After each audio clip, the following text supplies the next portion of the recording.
Republican Senator Rand Paul sits on both the Foreign Relations and Homeland Security committees.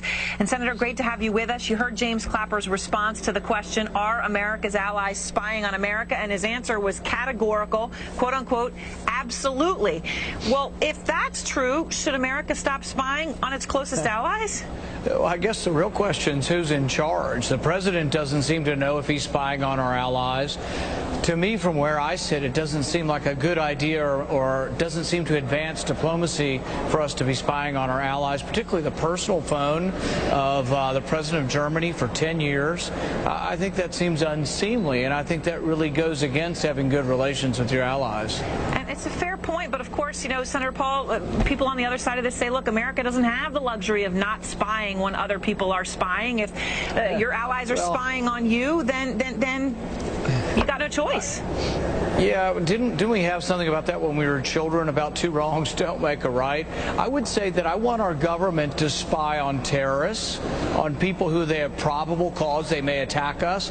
But I think wasting time like spying on 70 million Spaniards or 30 million French or 124 billion pieces of information from Americans, I don't feel any safer, but I do feel like my privacy is being intruded on. I think the rest of the world feels that way. So the question is, will it eventually have counterproductive effects, us being this great spy lord for the whole world? The spy lord. All right, well, let me just play something else that James Clapper said today. Here he is.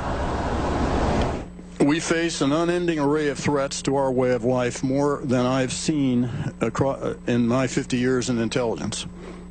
And of course, Senator, I mean, you know, obviously he's talking about broader threats, but you're saying it's okay to spy on terrorists but not our allies. But of course, 9/11, as we now know, I mean, a significant part of that was coordinated and planned in Germany.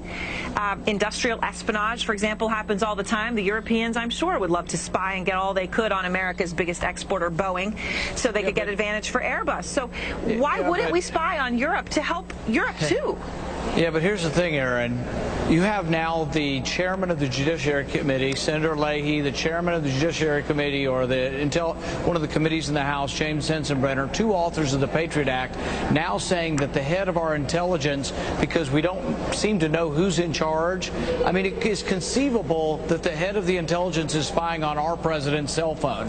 So we really don't know who's in charge, and we think that they've overstepped their bounds. But you have people who were authors of the Patriot Act now saying our intelligence agencies have gone too far, not to mention that James Clapper came to Congress and lied and said he wasn't doing surveillance, wasn't collecting any data on Americans.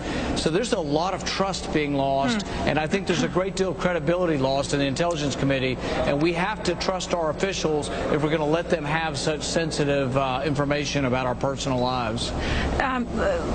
Your fellow Tea Party-backed Republican Marco Rubio is among those now who actually seems to support these programs, even with the fact that, you know, as you say, there's been a huge lack of transparency. Here's what he said just a couple days ago. Everyone spies on everybody. At the end of the day, if you are a U.S. government official traveling abroad, you are aware that anything you have on your cell phone, on your iPad, could be monitored by foreign intelligence agencies, including that of your own allies. I mean, Senator Paul, I totally understand your point. You want to really know what they're doing, and of course you have a right to, especially given all the committees you're sitting on. But, you know, CEOs have told me it takes the Chinese 90 seconds to steal every piece of data from your hotel room, the French maybe a little bit longer. Yeah, but again, here's the thing.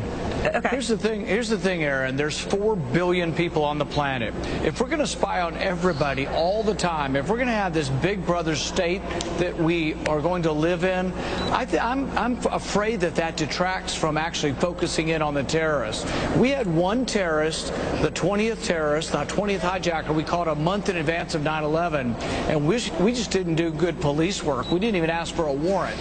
So I think this excessive surveillance state where everybody's equally a terrorist, and we're going to look at every American's records, I think it distracts us from the prize, and the prize are terrorists. And I think we need to focus in on terrorists and not be such a dragnet that we bring every innocent American and every innocent person in the world into our surveillance system. Maybe the haystack is too big to find the needle, which is an interesting point. Before we go, you wrote a letter today. I have it here on your letterhead. It says you object to a vote on Janet Yellen's Fed chairmanship unless there is a vote on your bill about transparency at the Fed. So in English, translating that, you tried to do something similar with the John Brennan CIA nomination, which resulted in your 13-hour famous filibuster, which obviously is not sort of a great image for the American people.